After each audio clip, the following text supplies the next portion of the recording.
I just love the idea of the two of them going on this like secret society kind of like Nick Cage type of end of the world Armageddon art heist. Awesome. Yeah. You don't like Nick Cage or heists, and you wrote. I know, I'm like listening, like, is this going into heist territory? Yeah, but with your bestie who you want to make out with. Yeah, that's great. Yeah. 안녕하세요. Welcome to Afternoona Delight, where Leah, Megan, and Amy, romance novelists, and your K-romance guides. So grab some dekboki and listen to your new favorite unease. Hey, everybody. Hello. Hi there. So, we are multitasking ladies. We sure are. I'm not even looking at you two right now. So today, we have busy schedules, so sometimes we have to record pods at, different times. So right now we're kind of doing it earlier in the day than we normally would do, and that's fine. However, there is a very big kind of like cultural zeitgeist that's sweeping the country right now that is not K-drama related, that is not K-pop related. It is Taylor Swift. And right now, as we speak, Amy is, what number are you in the queue? I'm 582 and I started out as 1027 just like 2 minutes ago. So I know. Dang. Like right when we had the plan to record this is when Amy had a window where you bought a new credit card. Is that, or not a bought, but you've gotten a new credit card. I applied for a Capital One Visa last night so that I could get in the queue for the Capital One presale today. And that's where I am right now. And I am not a Swiftie, by the way. I like her just fine. I like Taylor Swift. But my daughter is a Swiftie, and my daughter's never been to a Taylor Swift concert. And she's going to be in Chicago for 3 nights. We already have plans for one of the nights, so we can't go. So I've got 2 options here. And it's at Soldier Field, which is, like where the Chicago Bears play, a huge football field.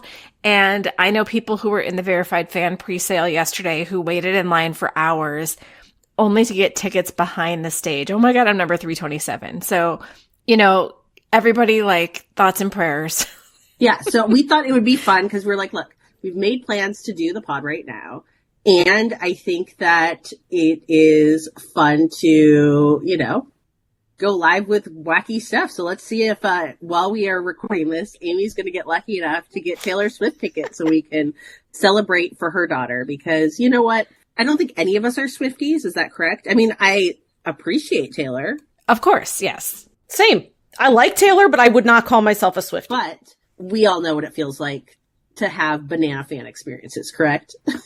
Yeah. Yeah. And when I tried to get AT's tickets, that was just like a cluster of epic proportions. Like I did not get AT's tickets. I was in like the queue. I think the whole thing froze. It was a disaster. So I ended up getting AT's tickets on like SeatGeek later because that just was not happening for me. But I go in a week and a half. I go the Sunday after Thanksgiving. I think this pod will be out after that. Yeah, I think so too. Yes. So as you're hearing this, I've already been there. But as of now, I have not gone yet. I'm very excited. And you've seen them once already. And we do have a whole pod with you and your daughter about your experience. And she wants to do another one. Like, she's like, we're going to do another pod then about the concert, right? And I was like, yes, we will. Because she's like all excited about it. Oh my God, you guys, I'm number 17. I'm 17 people ahead of me. Are you serious? I would be 15? I'd be that dropped so fast. I am shaking a little bit. I'm really nervous. Oh my God, I'm in. One person. Go. So we're going to let Amy get quiet and do what she's got to do. If you hear squeaking, panting, moans, that's the Ticketmaster experience. Her face. Oh my gosh, wait, I don't even think I'm really in. Her face is like so it says intense the next sale really starts at 2 p.m. Central, which is in 45 minutes. And so I'm in, but I'm not in. I don't really know if I'm in. I don't know if I need to get in the queue again. I don't know what's happening. You might be in the waiting room and then you wait there until 2. Okay. Until, you know what I mean? Because it says arrive 10 minutes early and complete these steps so you're ready to go. Sign into your account, check that your payment info is correct. Event details That's can vary, Ticketmaster. blah, blah, blah. I know I'm in Ticketmaster, but I don't know if I'm supposed to be in this page now. Leah's like the army Ticketmaster. Well, I know because you've battled it a lot. Well, yeah, okay. So do I stay here or do I log in again? Like, that's what I don't know. No, do not log in again. No. Okay. Do not leave. Okay. I'm just staying. Okay. You just stay where you are. But wait, what is it saying at the top? Like, it should be giving you, if you're in Ticketmaster, it should be saying, like, where you're at in your journey. No, it just says 43. It just says 43 minutes until the next sale. And then important event info, Capital One cardholder presale tickets are limited to 6 so I think transaction. What happened is, my guess is that you had to go through some sort of Capital One gauntlet that just let you into now Ticketmaster. Maybe. Like, when you were in that wait, was that a Ticketmaster waiting room? Yeah, it was Ticketmaster. But you're meant to be buying the ticket at 2. Yes. And it's only 117. Yes. So I wonder if I was accidentally in the verified fan presale that was still going today. Like, that's what I'm not sure about. Yeah. So I think, you are not about to buy this ticket, or you were in some sort of Capital One gauntlet that, like, now you're en route to wait. And look, I am not an expert at this. I feel like to become an expert, I need to be, like, consulting with, Megan's husband, Neil, to get, like, the most high-powered computer that, like, can move at, like, the speed that, like, doesn't actually, like, almost, like, defies human experience. Last week, my daughter's a stay, and we've talked about how, she's on the army journey with me, and she likes BTS, but really her heart and soul is with Stray Kids. And she missed seeing them last summer because we were visiting grandparents overseas, and so they've come back. I got tickets the first round. I know other people didn't. Now I've, like, somehow absorbed that experience. But anyway, I was there ready to go. Like, they didn't do a pre-verified sale or whatever. Like, you were just going in raw dog. And I was like, you get so sweaty. And, like, you do. And so I'm there. I'm, like, ready to go. Right when, like, the thing opened 10 minutes ahead of time, I was like, boom.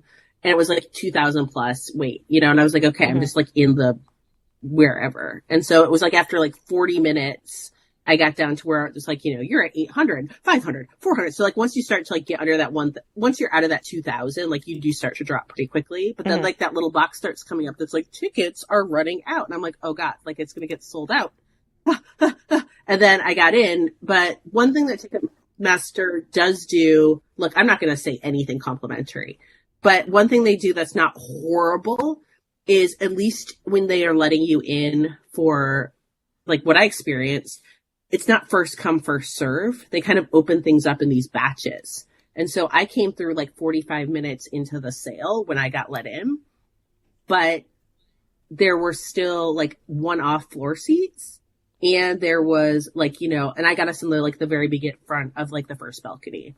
Nice. But people who were in there ahead of me, like, I was watching it on Twitter unfold, were getting way worse seats because I think, like, it just depends when you pop through to get it. So yeah, I did first row in, like, the 100 level balcony because my daughter's the same height as Megan. And I wasn't going to be split from her in the floor. And secondly, she wasn't going to see shit in the floor. Yeah. I don't ever get floor seats. Like, there's just no point. I mean, I'm going with my daughter, so I wouldn't.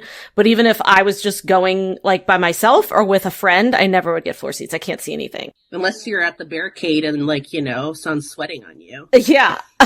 Yeah. Well, true, but I would also probably get, like, smushed. So when I went to AT's in January, the floor seats were also seats. Like, there were actual rows of seats. And then the news came out about this tour, which this tour does have a center, like, catwalk that we didn't in January because of COVID.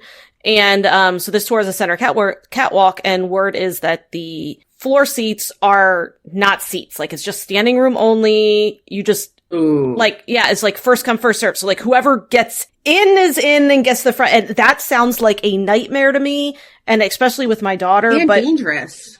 Yeah, actually, I'm not even using my daughter as an excuse. I don't want to do that. Like, I do not want to do that. So I got us, like, some cushy actual seats, which we're kind of, like, we're, like, lower level, right at, like, the end of the catwalk. Do you know what I mean? So I'm kind of excited because that means when they come out on the catwalk, I'll be able to see them. And I'm really excited. Songhwa has his blonde hair, and blonde hair Songhwa is my favorite. He's my bias, so I cannot wait. And it's a very sexy tour. These men are coming into their sexy villain era. I am here for it. It's it's going to be great. So I'll talk all about it. Break the wall. Yeah. Break the wall. I just want to chant Break the Wall. That's like a line in their latest single. And like, it's like a thing. Like that's part of the fan chant is you yell Break the Wall when they're yelling Break the Wall. It's like Screamo in this song. So I just want to yell Break the Wall with like 20,000 people and then I'll be happy. How's it looking, Amy? Still just in the... So I just tried doing it on my phone and it says you're already in the queue on another device. No, so don't do that because it's going to F you up thinking you're a bot. No, I did. I did. It said confirm if you can't get through and I just cleared out. Thinking you're a bot. Yeah, I cleared out. So I'm just staying. Yeah, I'm just staying. All right. I should read my thing first because now I've got 36 minutes. Yeah, actually. And yeah.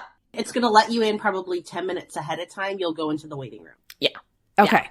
Well, yeah. I mean, let's get to it then. So look, we're bringing back our popular second male lead SOS or second lead SOS. I think it's like a listener favorite at this point. You guys seem to really like it when we give characters a happy ending who didn't get a happy ending in their original show. So yeah, that's what we're doing. Another second lead SOS installment today. And what's exciting is, so we've done, obviously our first was truly a second male lead SOS. And then we did do a second lead SOS where we included obviously the heroines.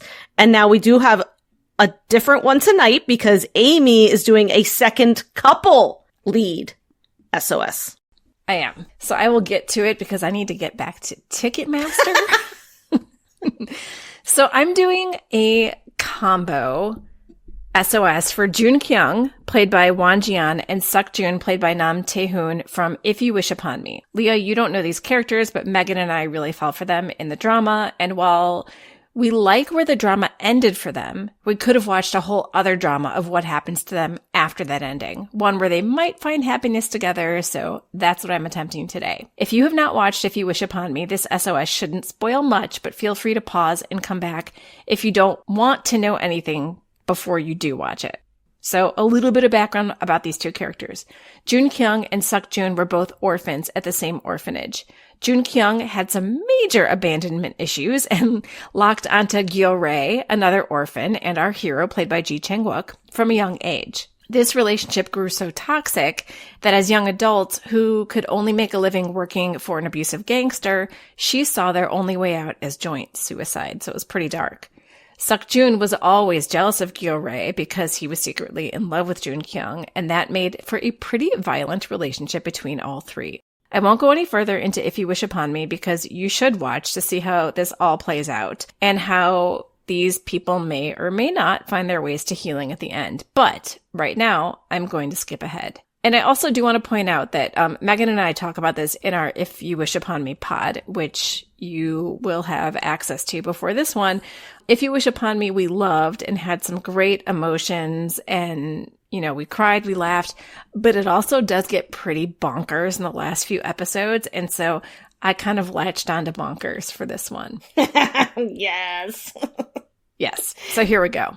So Ha Jun Kyung, who used to have codependency issues, has now done a full 180. She's not only living independently, but aside from check-ins here and there from Gyo Rae and Yeonju, she keeps everyone else at a safe emotional distance. Getting close to anyone only makes her think of Suk Jun and the dysfunctional relationship that almost killed them both. But she hasn't heard from him since he was released from prison and realizes it's probably better this way.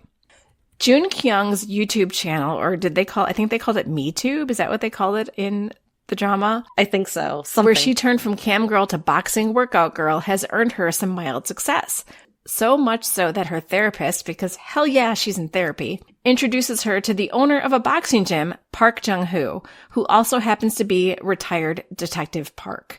Someone who she knows well from her days working on the other side of the law, along with her short prison stint. He's caught the work she's doing on her channel to encourage troubled teens to turn to exercise rather than crime, and he wants to offer her a job. Her publicity will be good for the gym, which is losing money with the after-school program that he offers to teens for free. Jun Kyung happily agrees, especially receiving this second chance from someone who knows her from her troubled past, and she vows to do what she can to save the gym so he doesn't have to sell it.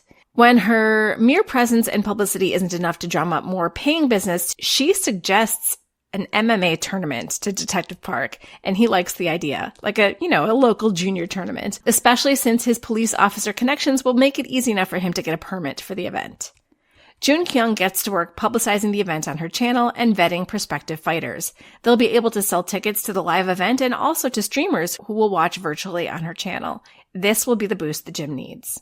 Meanwhile, Jang Suk-jun has been out of prison for 6 months and is barely scraping by doing odd jobs for the few people who will hire an ex-con. When a stranger, an associate of a man known only as Hyun, contacts him to help pull off what he promises to be a lucrative job, Suk-jun turns him down, wanting to go on the straight and narrow. But then he gets fired from his current gig as a valet parking attendant at a hotel when a customer's car gets scratched. It doesn't matter that he wasn't at fault. He was the easiest scapegoat because of his record. Deciding that his only way out of this vicious cycle is to see what Hyun has to offer, Suk-jun contacts him to find out what the job is. Hyun's associate tells Suk-jun it's easy. He heard Suk-jun got into plenty of impressive fights in prison and always came out on top. All Hyun wants is for Suk-jun to enter a local tournament and win. The only catch is that Hyun gets to pick the opponent, a quote-unquote old friend to whom he wants to send a message, and Suk-jun has to get him against the ropes, in the ref's blind spot, and land an illegal elbow blow to the back of the head. While not a professional fighter, even Suk-jun knows that this is an illegal move and one that could kill a guy or seriously injure him. Hyun's associate tells him how much money he'll earn from the wager, because he's going to bet on him, because there's some gambling going on here, and Suk-jun realizes it'll be enough for him to go far away from Seoul and start fresh, so he reluctantly agrees. Aside from the upcoming tournament, Jun Kyung and Detective Park decide to offer registrants a discount to train at the gym, which will give business an added boost. All goes well in the early weeks before the tournament until a face Jun Kyung hadn't planned to see again, Suk-jun's, appears before her at the registration desk. He's not nearly as surprised to see her as she is to see him, and he readily admits he subscribes to her channel and has been keeping tabs on her to make sure she's okay. Affronted, Jun Kyung explains that she's taking care of herself now, and she reluctantly enters him into the tournament and registers him to train at the club. She laughingly tells him that in his weight category, he'll be facing her boss, Detective Park, someone she describes as a world-class fighter. Suk-jun already knows this will end badly, especially if his opponent is a former cop and Jun Kyung's boss. If he backs out now, he knows that Hyun will hunt him down. He's either a dead man with no job or a rich man with a new life, so he soldiers on. But the weeks training at the gym bring him closer to the woman he's loved since he was a kid. Only she's a stranger to him now, this independent yet distant person, and he can't help wanting to break through and reach her, even if the day of the fight will be the last time he ever gets to see her. Jun Kyung spends her days at the gym working on her own technique, working the front desk, and sneaking peeks at Suk-jun while he works out. His buzz cut has grown out, he has scruff on his jaw where he used to be clean-shaven, and he has a body she never imagined to lay under his clothes. He's also surprisingly great with the teens who come in after school, a Hyung to the boys like no one ever was for him. One night, they are the only two left in the gym, and she challenges him to spar in the ring. Because the one thing that she hasn't gotten past in her 2 years of healing is the way she hurt him and the fact that he went to prison for her. Suk-jun says no, but she eggs him on until he all but chases her into the ring. Once there, though, he refuses to throw a punch. He does his best to parry hers, but he will not strike, which infuriates her. Finally, he pins her against the ropes, the two of them heaving with years of pent-up emotion, longing, and regret. Still, he doesn't make a move. Finally, she kisses him, and it's wild and violent, just like their pasts, until it isn't. It ends tenderly with him telling her that he doesn't blame her for his mistakes, but if she feels the need to settle the score, he promises they'll be even after the fight. She begs him not to do anything stupid, that they have their chance to start over, but he only kisses her again and leaves. On the day of the fight, Detective Park reveals to her that he knows Suk-jun is meant to mortally wound him. Years ago, when Hyun was a kid and nothing more than a petty thief along with his older brother, Detective Park chased them down after they robbed a convenience store. Hyun's brother let Hyun escape, taking the fall and going to prison, where he was killed in a brawl. Suk-jun is going to be Hyun's retribution. If Suk-jun succeeds, Detective Park is leaving Jun Kyung the gym. If he survives, all the better. Either way, Detective Park has had his own ulterior motive for the event, to help take down Hyun and his illegal gambling ring. He's banking on Hyun showing his face at the fight, since he has yet to learn who the adult Hyun really is, and intends to ferret him out and put him away once and for all. When the fighters and spectators show up, Jun Kyung confronts Suk-jun in the locker room, tells him that she knows everything, and demands that he forfeit. She tells him that she knows he's better than this and that they can have a better life together if he only tries. But he explains that he's been trying and keeps losing. He even lost her. He brazenly tells her that he loves her and then heads off to fight. Once in the ring, he knows, by the look in Detective Park's eyes, that Park knows what this is all about. Only one of them is walking out of this ring alive. Either Suk-Jun kills Park or Hyun kills Suk-Jun. Jun Kyung watches in horror. They each land a few good blows. Suk-Jun's nose bleeds and Park's eyes swell shut. Suk-Jun makes his move, cornering Park against the ropes and into the ref's blind spot, but not into Jun Kyung's. She sees Suk-Jun whisper something into Park's ear, and then he lands the illegal elbow strike to the back of Park's head, sending him sprawling to the ground. Jun Kyung screams. The spectators sit in rapt silence as the ref counts, all except for one. A man not much older than Suk-Jun rises from the throng and strides confidently toward the door of the gym. He nods at someone unseen, then leaves. Soon after, Suk-Jun is declared the winner, and Detective Park rises as if never struck, because he wasn't. If we had the going back and watching the scene from the other point of view, we'd see Detective Park and Suk-Jun training late one night. Suk-Jun loves the gym, loves working with the teens, and loves Jun Kyung. He does what he's never been able to do before and trusts, confessing to Detective Park and asking if there is any way out from the mess he's gotten himself in again. Together, they choreograph the fight, Park's loss, and hope that Hyun makes himself known.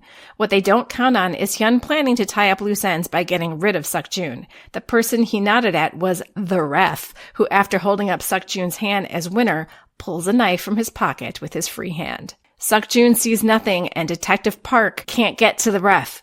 But Jun Kyung sees all. She launches herself into the ring and at the ref. Suk-Jun sees the knife only after Jun Kyung roundhouse kicks it out of the ref's hand, her foot also clocking the ref in the jaw and knocking him out cold.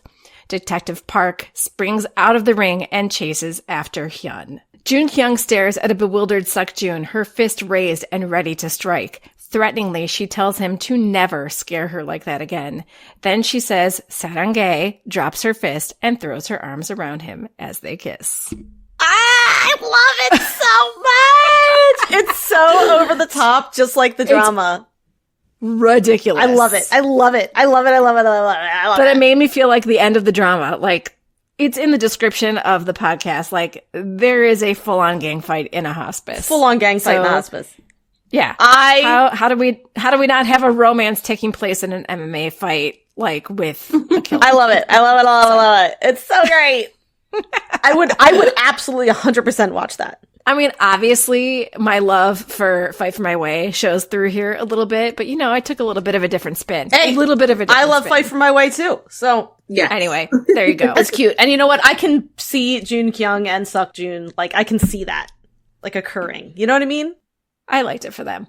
Well, why don't I go next, just especially so you can hear it's the same drama. I did same drama. Okay. So, and I am sorry to the listeners, but, you know, there were a lot of characters in If You Wish Upon Me, and the drama really sucked you in with emotions, and so I felt compelled as well. There was, you know, a second male lead in If You Wish Upon Me, and yeah, that's who I chose. So Yang Chi-hoon, played by Shinju Hwan, is the type A, slightly uptight doctor at the hospice in If You Wish Upon Me. He likes working out, rules, and wearing tennis sweaters. In If You Wish Upon Me, he had a crush on our favorite hospice nurse, Soo Young, as Yeon Ju, but she only had eyes for Gyo Rae, played by Ji Chang-wook. Can you really blame her? Not at all. No. But still. Dr. Yang is a sweetheart, and as soon as he realizes that Yeonju is gone for the new volunteer, Gyo Rae, he steps back and supports her, and he supports Gyo Rae as a friend. He's a nice guy, almost too nice, which is why I think I want to pair him with someone who's going to push him a little bit out of his comfort zone. This isn't a spoiler, but in the very last scene of If You Wish Upon Me, a new volunteer shows up riding a motorcycle and wearing all black. She gets off her bike with an attitude, and you know the hospice is in for some more drama. Hopefully not another gang fight in the lobby, though. Anyway, the volunteer is played by Lee Yu-mi in a very fun cameo. We all know and love her from Squid Game and also from All of Us Are Dead. And she's perfect for our uptight doctor. She isn't named in If You Wish Upon Me. She's just like in the credits as like young woman or a new volunteer because it's just like a cameo. So I'm just going to call her Jian.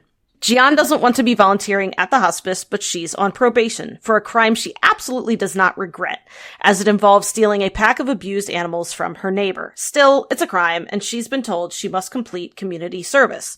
She doesn't want to work with people at the hospice. People are annoying and selfish, and that includes the new doctor who tells her that she can't wear her perfume because it irritates the patients. Objectively, he's cute with his glasses and white coat, but he's also the exact kind of guy her parents would love, which makes Gian dislike him on principle. They clash repeatedly in the hospice. Dr. Yang is always singling her out just to reprimand her. So one day outside the hospice, while it's pouring rain, Gian hears mewing and finds a trio of dirty and very malnourished kittens. One looks near death. And as we know, Gian loves animals a lot more than humans, so she scoops them up frantically and runs right into Dr. Yang, who steadies her with one hand and looks at the furry bundle in her arms with concern. She tries to nudge him out of the way, but he refuses and tells her she can't drive her motorcycle and hold the kittens. And she stops because, well, he's right. So he takes her to his car, which is worth more than she could ever afford. She's wet, muddy, and the kittens are covered in fleas, but Dr. Yang doesn't even flinch when she gets his seats dirty. He speeds directly to a veterinarian who he seems to know based on their greeting. And if you've watched If You Wish Upon Me, it's, of course, Gyo Ray's friend, Chingu. So the vet takes the kittens in and immediately begins to save their lives. Gian wants to stay with them, but she's shivering from being wet and cold.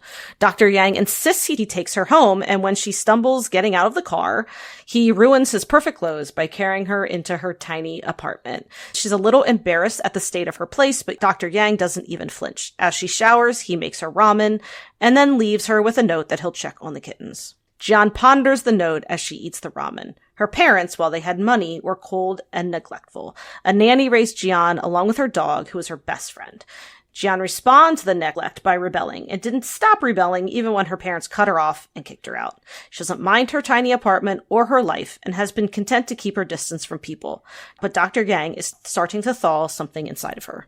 When she returns to work a few days later, Dr. Yang instantly finds her to give her an update on the kittens. He also takes her to visit them, and she laments to the vet that she can't keep them because her apartment doesn't allow pets. The vet said that's no problem, that Dr. Yang has already offered to take them if she cannot. As much as avoiding people for so long has worked for her, she wants to do something nice for Dr. Yang. Something fun. He's always so polished with his perfect hair and nice clothes. She saw him one time with a sweater tied around his shoulders. That just will not do. So as a thank you for taking care of the kittens, she plans a day of fun. Of course, for Dr. Yang, it might be less fun, but she takes him to an amusement park when she insists he rides all the rides and eats all the sweets, even as he complains about the sugar in their cotton candy and the health effects of too much spinning on the rides. But by the end of the day, his hair is a mess, he has stains on his shirt, and he's laughing. A lot.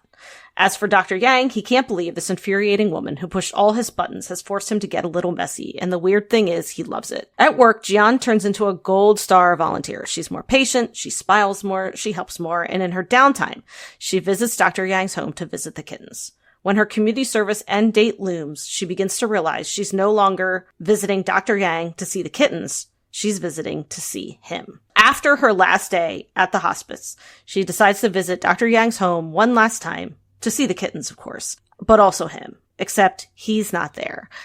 So she lets herself in and finds herself stupidly upset that he's not there and that he doesn't want to see her one last time. But she knows she doesn't fit into Dr. Yang's life. There's no future for them, right?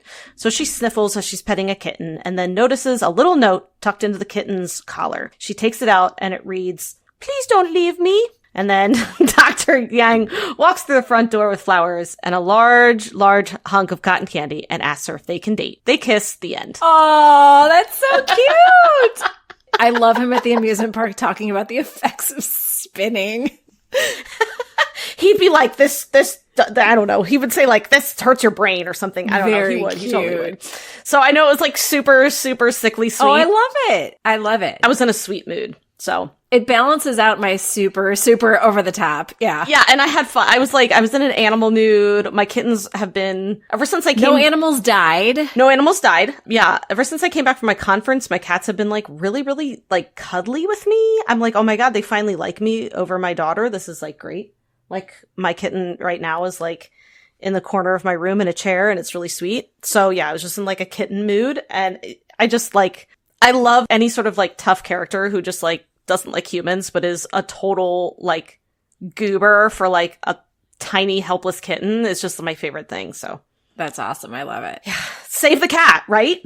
Yeah, I think it's really cute, and it makes me want to see the drama more. It's like, honestly, it's Amy and I talked about it in the podcast. You know, for listeners who haven't seen If You Wish Upon Me, you can listen to our podcast, but we both really enjoyed it. And most of the people that have seen it did really enjoy it as well. It's just, it's kind of ridiculous. But in the best of ways. But like, coming off of Little Women that was like ridiculous from like episode 1 to the end, like, If You Wish Upon Me isn't like that. It just goes like full makjang, like in the last. Yeah, it goes really crazy at the end, but that's not, the majority of it makes very much sense. Yes. Do you feel like it goes full bananas at the end because they kind of decided that they weren't sure what they were doing? So the writers just went full bananas, or does it feel like it was intentional? No, it's because there's one storyline that is bananas, and it's like the gangster storyline, and that was threaded the whole way through. You just didn't realize it until you found out who this one character was. And that whole storyline is full on bananas, but you don't realize it until people get revealed. Yeah, I remember, like, it's interesting because when you first watch, like, I remember when I started the drama, just because the title sequence at the very beginning is like really like blah, blah, blah, like all happy and cartoony. And I'm like, okay, this is what this is going to be. And then it starts with him like getting out of jail, and you realize there's a gang in this, like, it's like a violent gang on like the backdrop of like this hospice. And so, you know, it's like coming, but you also don't know how much it's going to like go crazy at the end. But I loved it. I don't care. I loved every minute of it. Like, my character for my SOS, Seok-jun, is after Ji Chang-wook's character in episode 1. Like, as soon as he walks out of jail, he's chasing him down. So you know it's to get money coming, that he's owed. But still. Yeah. Anyway, it was, I thoroughly enjoyed it. Ji Chang-wook's fantastic in it. All the side characters were really great. Like, everyone put their all into this drama for sure. Well, Leo, what do you have for us? I actually don't even know what you're working on. I have no idea. I don't either. Okay, so we did Little Women recently. Yeah. And we all watched it. I think we all enjoyed it. Yes, absolutely. Correct? I think so, yeah. And in it, you know, we have the story of the 3 O sisters. And I felt as if, you know, the relationship that I was rooting for the whole time was one I never got on screen. And that was the relationship between the youngest sister, Owen Hai, who was like the Meg March stand-in, if you know Amy March, if you know Little Women, and her bestie, Hyo-rin. Yes! Absolutely. So I really was shipping them the whole drama. They were like high school besties, and we just never really like got that relationship. They were like perfect. I felt like they were like soulmates. Yeah. So I decided to do that for myself in a drama mock-up that I have called 3 Letters. And this is basically just a setup. And I leave it like on kind of, you know, you're going to see how I did it. But basically I just give the setup and then I peace out, and we can, you know, this is fanfic. We can all, you know. Yeah, exactly. I feel like these That's are what all we're doing. fanfic exercises. So I could certainly continue going with it, but you know, I pulled out right as we kind of get into the meat of the story. Yeah. So let's get to it, and I'll kind of give you where I was thinking this could all go. So Owen Hai can't paint, and this has never ever happened. Every time she picks up her brush, dips it into the paint, and sweeps it across the canvas, the result is nothing more than sad, disjointed lines. She's been living in her artist bungalow in Panama's jungle.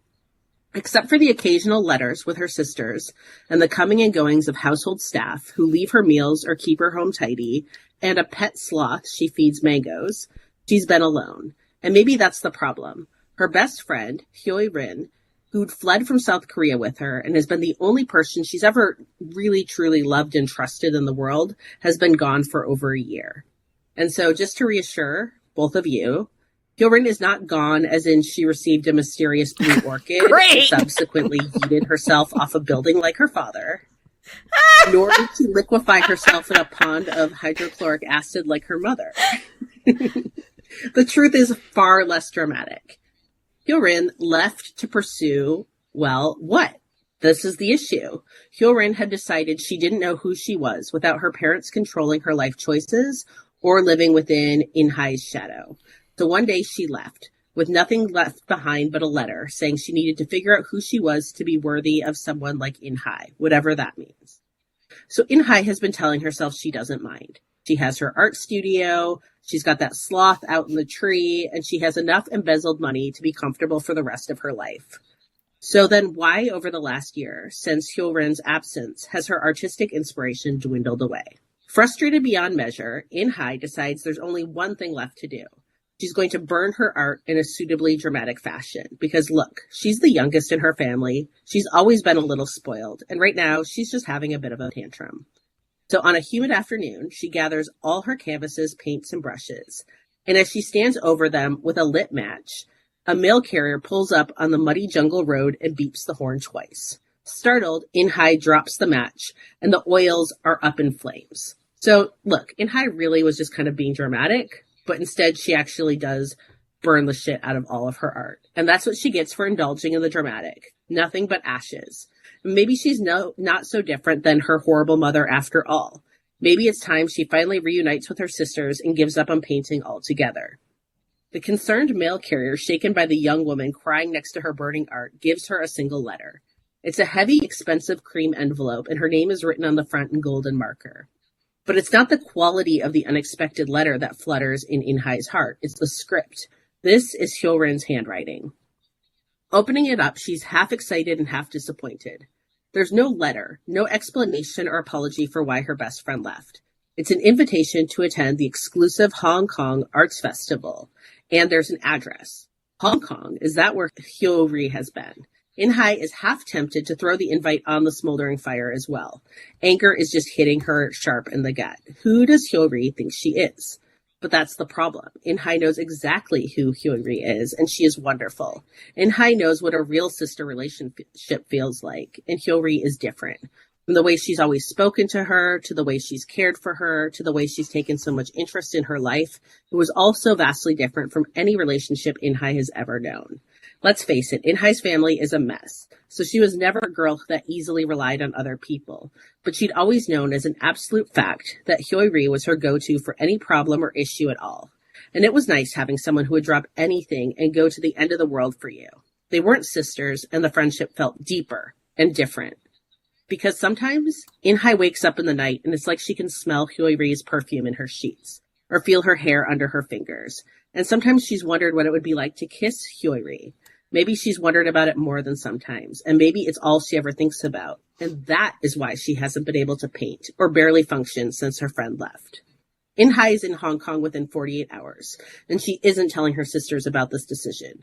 Because what if they don't understand? She barely understands herself. Plus, as much as she knows that In-ju and In-kyung don't blame Hyo-ri for the fact that her parents were bonker murderers, they are clearly skeptical on the young girl. So In-hai arrives to the address listed on the invite, and it's a penthouse in the peninsula, the fanciest hotel in the city. And there, inside all the splendor and guilt and glam, is her sweet friend, Hyo-ri. As In-hai runs to greet her, her stiletto heel catches on a Persian carpet, and she ends up falling into Hyo-ri, knocking her over and landing lip to lip, eyes open in mutual shock. The connection goes on a little too long. Afraid that Hyo-ri can feel her pounding heart, In-hai pushes off and crawls backwards to get space. All she can taste is Hyo-ri's cherry lip gloss. In-hai orders herself to get it together. Now that she's here, she's got too many feelings churning inside her, and she's also upset.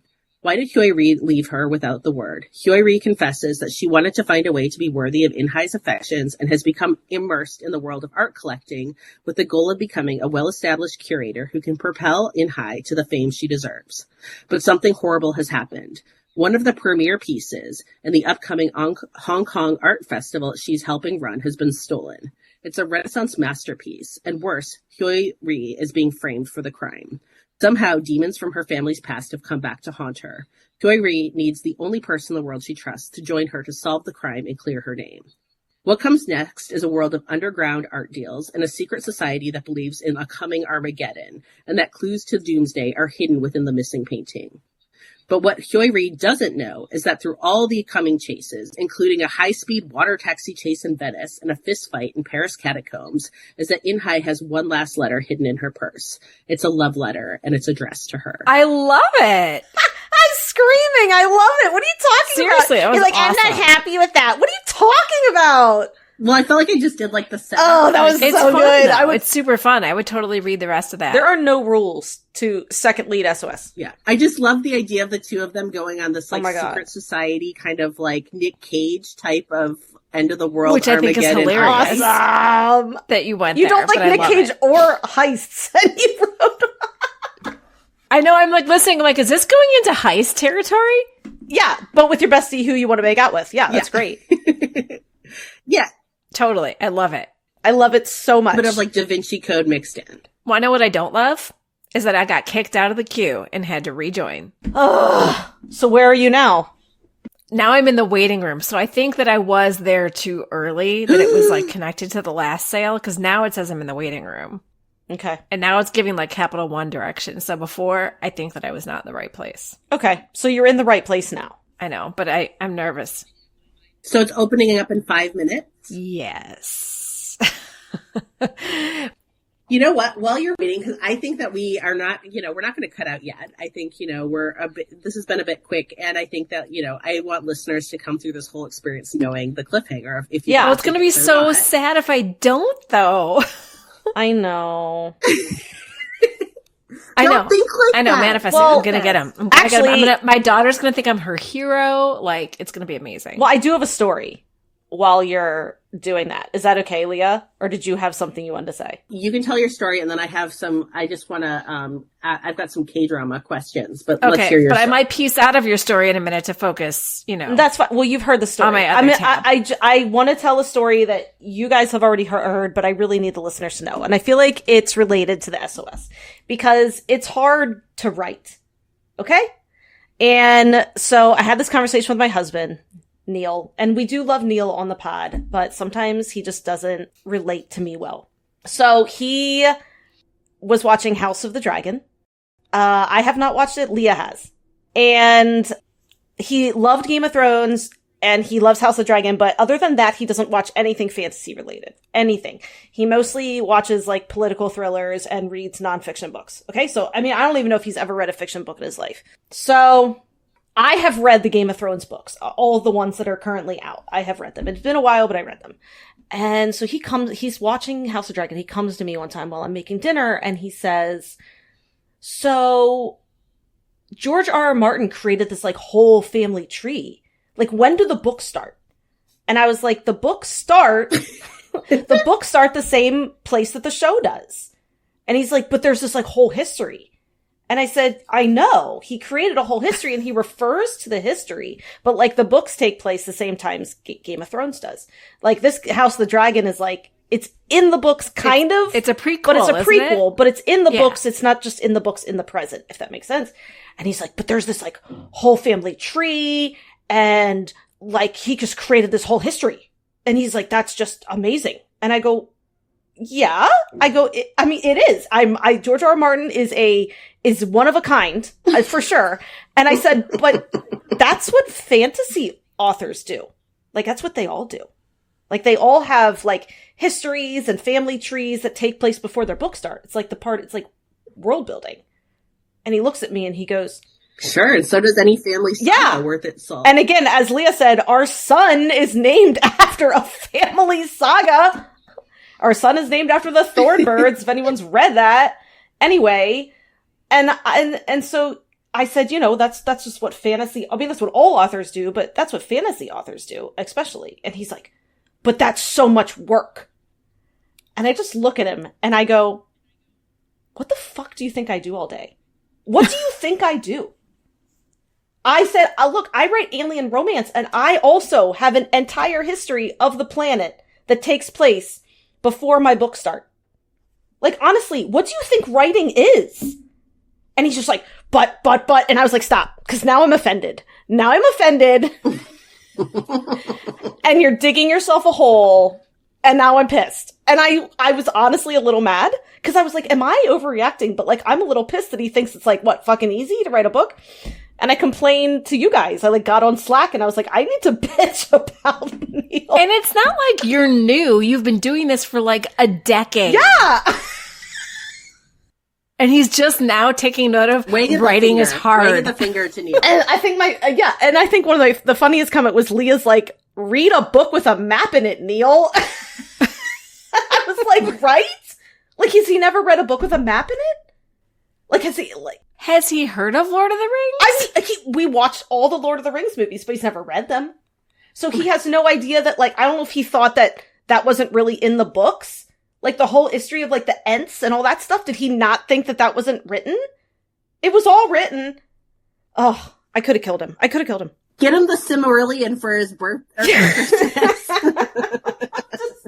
Be like, here, read this painful ass, the most hipster. I don't think, you like Lord of the Rings, Megan. Amy, I feel like you like them. I love Lord of the Rings. I read them all. How much I love Lord of the Rings. And Neil also loved Lord of the Rings movies. I didn't read the Silmarillion, and I don't plan to. I have not read that. I call bullshit when people tell me that the Silmarillion is their favorite. I feel like it's the most hipster Lord of the Rings thing to say. Is oh, I just love the Silmarillion the best. I'm like, it is like reading the Book of Revelations. If I wanted to get drunk and slog through some shit, sure. But I mean, I've had people tell me that, and I'm always like, I've never read that. But anyway, I think I read the Lord of the Rings trilogy, and I read The Hobbit. I think that's all I've read. I don't. It's the creation story that goes back to the founding of the Earth. It's essentially the genesis of Middle Earth. Yeah, that and the world before Middle Earth. Okay, now I'm 2,000 plus in the queue. There you are. So fuck you, Ticketmaster. Yeah. Yeah, you might be there for some time. Okay, so thank you for listening to my story. I just had to tell listeners that because it was a thing. I'm over it now. Well, maybe I'm not over it. I'm a little over it. But I guess it's just and then he's like, well, you don't understand what I do. And I was like, no, but I also think it's incredibly difficult. I respect what you do. So whatever it is. Respect. Yeah, you're not oh my God, Neil, did you know that there's engineers that program? Did you know it takes they write hours? Actual code, like the Matrix. They do that. See? Thank you. See, that's why we're friends. You guys validate me. Yeah, I know. Always got you. Thank you. Okay, so this was my question because I actually don't know and I'm curious. I thought we could all just maybe talk for a minute about what we're all watching. Yeah, sure. And if we're recommending it or not. I am watching this really great drama called Goblin or Guardian, the Lonely and Great God. Oh my God. For what, the 90th I'm rewatching time? it. I'm on episode 9 of that. But then I am also live watching Love is for Suckers. So I'm on episode 9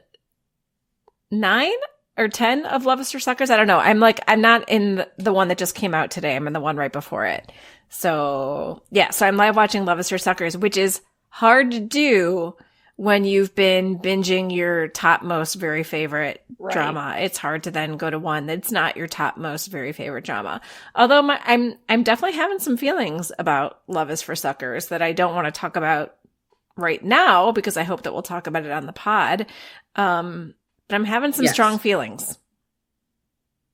Some good, some not good. Same. Yeah. I have to motivate to watch more because I have feelings about it as well. But I also want to get through it to be able to talk about it on the pod. Yeah, I'm at the very, very beginning of Love is for Suckers, so I don't really have strong feelings about it yet. I guess it's entertaining or so far, but again, I'm on episode 3, so I'm really early. I do love the heroine. I do think it's crazy how they keep talking about how old she is. And I'm like, she's not. Yeah, that they don't do that too much after the first couple episodes. The fact that she's at 37. 37, yeah, and also this is ready to check into a gym. Yeah, and this spinster, and I'm just she's doing fine. It's 4 episodes of her sort of origin. Yeah, and then it gets into the reality show portion of it. I'm not there yet. No, I was going to say, as of right now, I am rooting for the hero and no heroine. That's where I am right now. Okay. Hero good. The 2 women vying for him, not so good. I think, though, it'll be a fun, because it's a reality dating show. The other thing I want to flag is Singles Inferno is coming back for season 2. I am excited. Is it like December 13th? I will be on that like white on rice. Opening day. I'm like, clear my calendar. I am going back to the Inferno I can't Island. wait. I can't freaking wait. I seriously am so excited. The trailers are just like all body parts. Like, did you see the trailer? It's just all close-ups of like boobs and stomachs. It's just fantastic. Yeah, I'm so excited. I can't wait. And we have done a pod on Singles Inferno 1 and how it was surprisingly heartfelt. It was. And introspective for being a reality show where they hang out in string bikinis and, you know, swim trunks and flex their muscles and are basically hot people looking to like break into influencer culture. Yeah, I still follow a whole bunch of them on Instagram and very much enjoy their content. Like Ye Wan, who Leah and I both freaking love. She's the one that she had a butt that you could bounce a quarter off of. She shows that butt a lot on Instagram and I'm into it. She is so pretty. Oh my gosh. But so yeah, is the same people coming back? No, it's not the same people. I'm just saying, I'm like saying, I like Singles Inferno so much that I still follow some of these people on Instagram because they're just entertaining. Well, the women. Because Amy never watched. I did not. I'm not a reality TV person. Which is why I think it's funny I'm watching a drama about a reality TV show. I honestly, Singles Inferno is like, I know like everyone's watching Love is Blind and like that's cool, good for you. I appreciate your journey, as Leah would say. It's just not for me, but Singles Inferno is for me. Singles Inferno is for me. Leah, it looked like in the trailer there's more just like sand pit wrestling. Yes, I think it literally just looks like it's the exact same thing again. They're like, back to these horrible games. We're going to be chicken fighting. You're going to wrestle in the sand. You're going to be cooking with cabbages and potatoes. Still no creativity on the games. Still just throw them in a sand pit and make them throw each other out. Oh God, I can't freaking wait. I'm so excited. You know what? If it's not broke, don't fix it. I just hope that they maybe don't introduce like 3 random girls in like the final 2 episodes that no one gives a shit about. Yeah, I hated that too. Yeah, I agree. Because that was boring. Yeah, keep them on there for a month, I say. Make them. I mean, I agree. I think they needed to have, just abandon. Make them have to work to show. Just abandon them on this island for a month. Oh God. Oh my God. Okay. So I just finished a drama that I wanted to kind of talk about that I'm going to be doing a like spin-off pod with a listener who watched it because we loved it so much. And it's called Love is in the Air, and it's a Thai boy love, and it was freaking delightful. Like truly a comfort delight to watch. Okay, so first of all, just where can you watch this? Vicky? You watch it on the one that I always pronounce wrong. iQIYI. Okay. Chi. Okay. iQIYI. And it's about like 2 friends who are architecture students, and their names are Rain and Sky. And I thought what they did in it was smart, in that it's 2 best friends that fall for 2 best friends, but the first 8 episodes are about one couple. And then rather than doing a new season or anything, we just blunk over to the next couple. But then we don't have to like break up the first couple, you know, like the first couple gets there happy, and then they're kind of like the secondary support characters during like the second story, where you can just enjoy them being like a cute couple together or whatever. You know what I mean? I love that. It felt like a nice sleep. Yeah.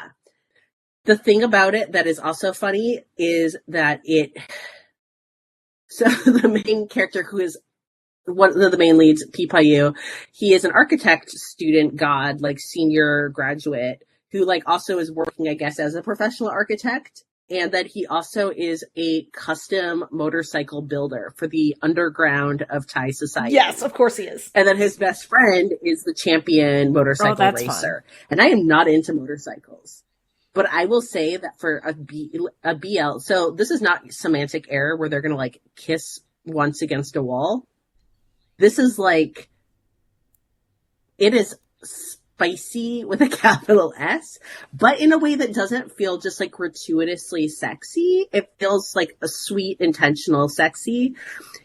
I would say it goes to like where like the Kin Porsche handjob scene went, I'd say we get to that level of heat. Wait, and we you also do? deal with, I mean, yeah, like, wow. And there's some mistranslation. There's a scene where one of them like climbs on the other and the translation is do me.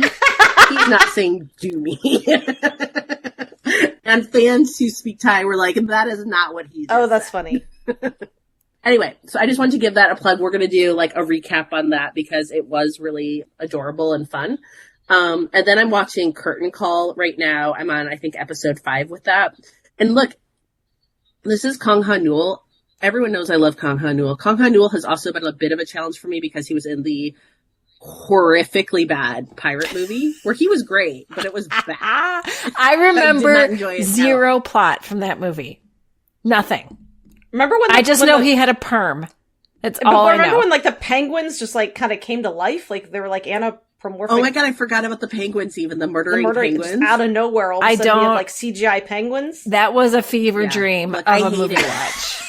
Look, I hated it. I hated it, and I love him. God. So that was a big bummer. Yeah. And then he came out with The Insider, which I started, and I'm okay with it. I did fall off. I mean, could I pick it up again? Maybe, but it was like gambling in jail. I just was like, it's just not really my thing. So, I was like, look, he hasn't gong yu'd me, but I was skeptical of like what was going to happen with Curtain Call. And Curtain Call, I'm just going to tell you the synopsis just really fast off Asia Wiki, but Kang Ha-neul works as an actor for a local theater troupe.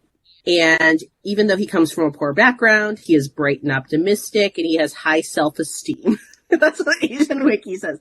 Basically, he's playing a character who's a North Korean soldier. So he has a fantastic North Korean dialect accent, and he's playing on like kind of like a shitty backstage, like in like, a small theater. So one day, an older gentleman asks him to pretend to be the grandson of an older woman who had defected from North Korea. And this older woman is actually like one of like the awesome, it's Ko Shim, who is like the granny from Startup.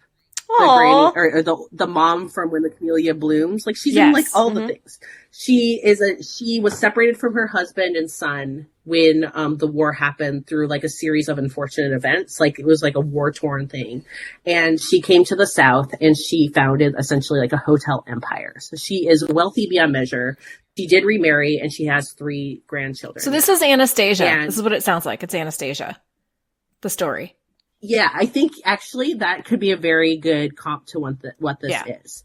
And so it is now she's reached the end of her life and she's always felt like, so one thing that they talk about in this drama is, we have the separation of war, but there was that time in the 90s where there was this brief tease of like reunification meetings that were happening along the DMZ. So they were busing in folks from North Korea and South Korea to meet. So you could be like, hello to like my husband I haven't seen since like the war ended or whatever. So they would have these brief family meetings where they could reconnect, and then they would like hop on their buses, and they kind of thought at that time like there was some hope maybe reunification's coming, kind of like what happened with East Germany, West Germany, obviously did not. And so, there's this time where she reconnected briefly with her son and her grandson and then never saw them again.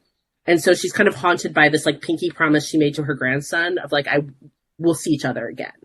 But in real life, the real grandson has gone kind of bad. And he is played by Bok Isak from Pachinko, like the hot button-down minister. But he's now like a murdering drug dealer who's like constantly going up to China and causing shit and like fighting people. And so when like her friend is like, the chairman of her board is like, I'm going to bring closure and find this grandson. He finds the guy and is like, fuck, like that's not good. So that's why they have this like pseudo sweetheart grandson that's now. This sounds awesome. Yeah. Anyway, so this is new? Yeah. So we're on episode 5. It's just dropping. Oh my gosh, that sounds great. So there could be romance. And what's fun is that I don't know where the romance is going to be because she has a granddaughter. But also he has a fake, Kang Ha-neul has a fake wife because the setup is that he's come with his fake North Korean wife who's his fellow actor from the acting troupe. So they have to like sleep in the same bed. They have to like navigate all this stuff together. And so I'm curious, I don't know like where the relationship dynamics are going to go in it. And she's really sweet and delightful too. And the granddaughter's delightful. So it's basically very nice, good people. Oh, I love that. Being kind of nice and good. Right. And it's hitting the Kong Ha Newell perfect from like, you know, what we enjoy in Kong Ha Newell that he brought from like When the Camellia Blooms. So he's not as over the top and goofy, but he's like a good human who's in the situation now where he's like, you know, getting paid a lot to be an authentic actor, but he also is like, I'm going to put this performance on because this woman is dying and I want to give her like her money's worth and like having her grandson experience. And is this on Vicky? Mm-hmm. That sounds great. So yeah, it's good. I don't know where it's going to go. It's nice that it's only 2 episodes a week right now, but I feel like it's heartfelt. It also has in it the chairman who like seeks him out is the dad from Reply 1988, who's also like the serial killer from Legend of the Blue Sea. It's Sung Dong-il. He's in If You Wish. He's Tae Shik from Yeah. If You Wish Upon Me, like the guy who's in everything. Yeah, I mean, he's in literally everything. He's like the... like I was looking at the cast. I'm like, Sung Dong-il was just in If You Wish Upon Me. Like he is in everything. Yeah, he is. He's so hardworking. It's crazy. Yeah, he is a booked and busy, very booked and busy. But yeah, I'm looking at like what the rest of them have been in. Like, you know, some of the cast were in Parasite. Some of the cast have been in a lot of things that let's see, Chocolate, which I haven't seen yet. Secret Garden, which I haven't seen. I have. Empress Key, which I have not seen. So yeah, I think it's a good cast. And I'm curious to see, because I'm going to start the Chloe rewatch soon too. And so, you know, it's another North Korea story kind of. Oh, this sounds fantastic. I'm excited for it. Yeah, that's awesome. Do you want to know, did you not see what I shared in Slack as far as new things that have just come out on Viki? You have to have seen it on Viki. I have seen it, and this is what prompted the question. So thank you for segueing nicely to what we are going to talk about next. So there's a movie on Viki that is called Emergency Declaration. And it is, I mean, when you talk about the premise, it is an airplane terrorism movie, which is not for me, but it is MC Wan as the terrorist, and he launches biological terrorism on an airplane, which basically unleashes a virus. And on the plane with his daughter is Lee Byung-hun. I know. Lee Byung-hun is on the plane with his daughter, and he is a former pilot. And he basically has to take down the terrorist. And my first reaction was, okay, so this is Train to Busan on an airplane. And I'm already having predictions about how this is going to go down. And I want to watch it, like 100%. Me too. Yeah, it looks so good. And MC Wan, I will watch anything he's in. I think he is fantastic. I will stand him forever. Yeah. It's the first thing I thought of. I'm like, oh my gosh, MC Wan and Lee Byung-hun. Like, come on. That's going to be a good pairing. Yeah. And that's the thing is, like, look, I love the eye candy in all of this, but I love when there's, like, the actors. Is this me being, like, really snobby? But I feel like Kang Ha-newell is an actor's actor. I feel like MC Wan is an actor's actor. Like, where I think they're very cute, but I also feel like they bring, like, I mean, they're just fucking great actors. And so it's always great when you get to see, and this looks like it's going to be good. I think it looks like, you know, it's going to be fast paced, but, like, thinky, and I have high hopes. Hopefully it doesn't turn into a, Sabak. Oh, Sobak. Sabak? Which was trying to be, I don't think it was trying to be a thinky actors film. It was trying. It was trying. Come on, Gong Yu. We need you. No. I know. Need you. I am, yes. So, yes, Goblin, OG Gong Yu. I have a friend who is going to be visiting me in a couple of weeks, who is going to be bringing her copy of A Man and a Woman, which is the Gong Yu sad infidelity, yet he bones shade of green, and I am not too proud to, like, say no to that. He bones. Oh God, I love it. I would just like you to know that I have not moved in the queue at all. Oh no. Yeah. You're still 2000? 2000 plus. Okay, well, you know what? Update everyone and let them know how it goes. I take heart in knowing I did that with Stray Kids for like 45 minutes, and then I started moving, and I did get seats. Yeah, so. And I will say, I actually remember now, when I did ATs, I was in the queue for a long time, and I did eventually get through. The seats were terrible, and so I decided to wait for SeatGeek, and I was right. I think Taylor Swift is going to be a different story, but for ATs, I won't be able to afford SeatGeek for Taylor Swift. Yeah. I mean, it was. I get it. Okay, well, update us. We want to know. I will let you know. Okay. All right. Well, today was fun. May the gods be in your favor. Thank you so much. Yeah. Okay. Well, thanks for listening. Till next time. Annyeong. Annyeong. Kamsahamnida. Thank you for listening to Afternoona Delight. Where can you find us outside the pod? Head on over to afternoonadelight.com. That's AFTERNOONADELIGHT.com. You'll find links to all our social media, our book recs, K-pop and K-skincare recs, and if you want even more Afternoona Delight, because really who doesn't, you can join our Patreon, where you can choose the patron level that's right for you.